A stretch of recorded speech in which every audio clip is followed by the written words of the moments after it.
Minimalism is the common name for a specific breed of experimental Western classical music. Minimal music has been defined in many different ways, but its characteristics typically include elements like repetitive melodies and patterns, a largely consonant harmonic vocabulary, and steady drones or pulses. Minimalism grew from a small group of New York composers into an influential movement that remains popular to this day. The music of minimalist composers like Steve Reich, Philip Glass, and Terry Riley has had a profound impact on the landscape of American music. My name is Joey Kendrick, and I have been studying minimalism's influence on jazz musicians for several years. Today, I want to share with you some of the many ways in which jazz composers have engaged with the traditions of minimal and post-minimal music, as well as share with you some of my own attempts at applying a minimalist aesthetic to my big band compositions. Jazz and minimalism have shared roots and mutual influences. Minimal and post-minimal composers like Steve Reich and John Adams have cited jazz artists like Kenny Clarke, John Coltrane, and Duke Ellington as influences. It only makes sense then that so much minimal music seems to really resonate with jazz musicians. There are countless examples of jazz groups of all shapes and sizes playing music that seems to echo the aesthetics of minimalism.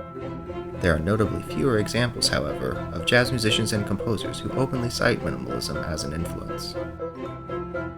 As I sought out these composers, I began to discover a sort of spectrum between jazz and minimalism.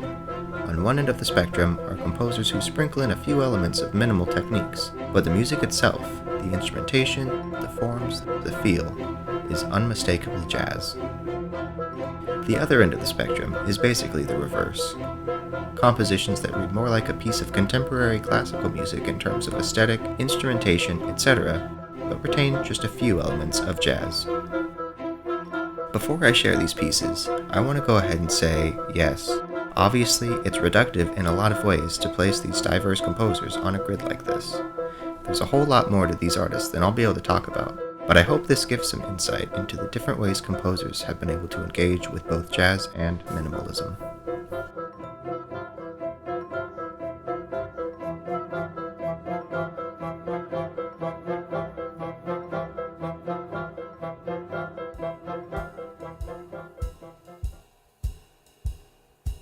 This first piece falls on what I'll call the jazz end of the spectrum. Swedish composer Mats Holmquist released the aptly titled album Big Band Minimalism in 2017 with the Latvian radio big band. The album incorporates pieces with obvious minimal influences, including tracks like Stevie R, which is named after Steve Reich, and A Quick Ride in a Jazzmobile, which is an obvious reference to John Adams' piece Short Ride in a Fast Machine. Holmquist uses classic minimalist techniques like canon and counterpoint, but he does so against a backdrop of a pretty conventional big band sound.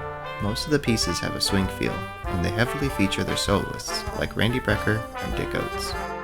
This album is a great example of how minimalist techniques can be applied to a jazz context without sacrificing that classic big band sound.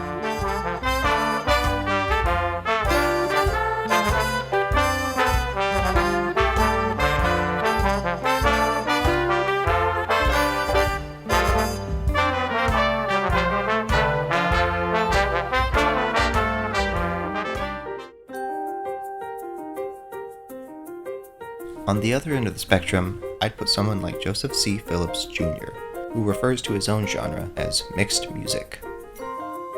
Phillips has a history of engaging with jazz music, including a stint in the BMI Jazz Composers Workshop, but his music today doesn't really read as jazz.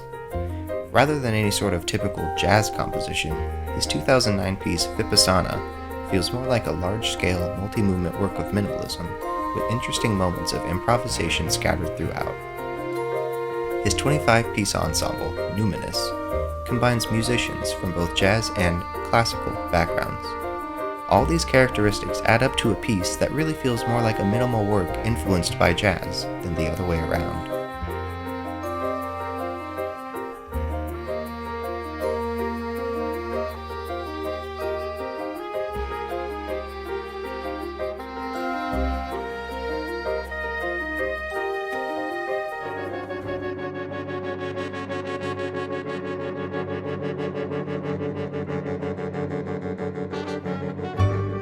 There are plenty of composers who fit somewhere in the middle of this spectrum: John Hollenbeck, Guillermo Klein, Angela Morris, Anna Weber, and others.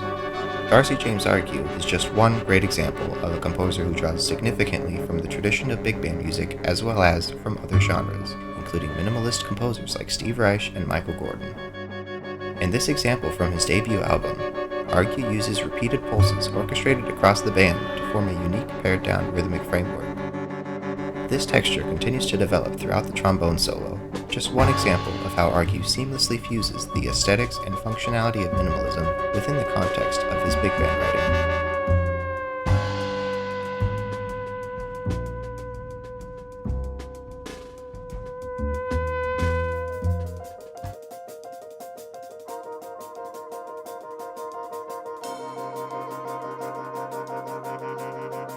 Now, just like all of these composers, I found I had my own ideas for how I wanted to combine these two genres. One of my first pieces that I think was successful in this regard is a piece I finished in early 2020 called Band Counterpoint. The title is a reference to a series of compositions Steve Reich did in the 80s, including New York Counterpoint and Electric Counterpoint. In my composition, I tried to incorporate some of Reich's signature musical devices and a generally minimalist aesthetic alongside more conventional big band traits, including a pretty simple form that includes things like an intro and an in-head, a well-defined solo section with backgrounds, a shout section later on, and stuff like that.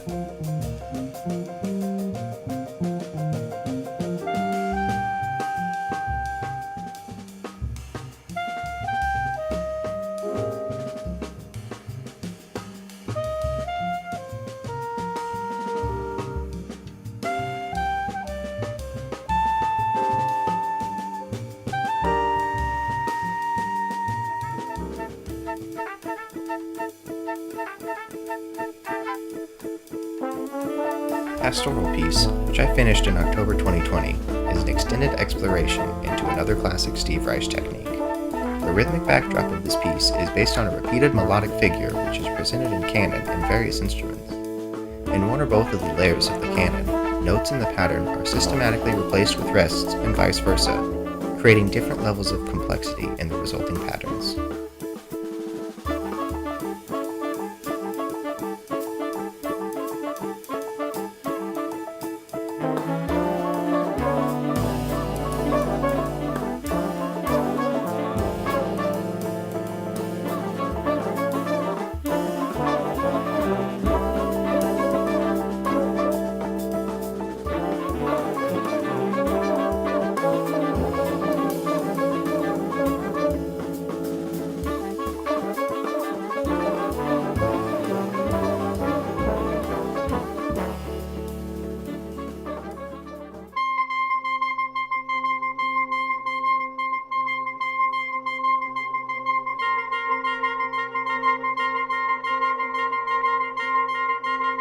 The final piece I'd like to share is called Rosencrantz and Guildenstern Play Soprano, which I finished in December 2020. This one is probably the closest to the minimalist end of the spectrum. It relies heavily on textural and rhythmic development rather than on melodic material. Unlike Big Band Counterpoint, which was largely built around a core melody and chord progression, Rosencrantz and Guildenstern Play Soprano is a through composed piece that's sort of in 4 mini-movements. Unlike my other compositions, I wasn't so much drawing from a specific technique or composer with this one. Instead, I tried to engage with the broad aesthetic ideals of minimalism by creating a piece defined by multi-layered rhythms and developing textures.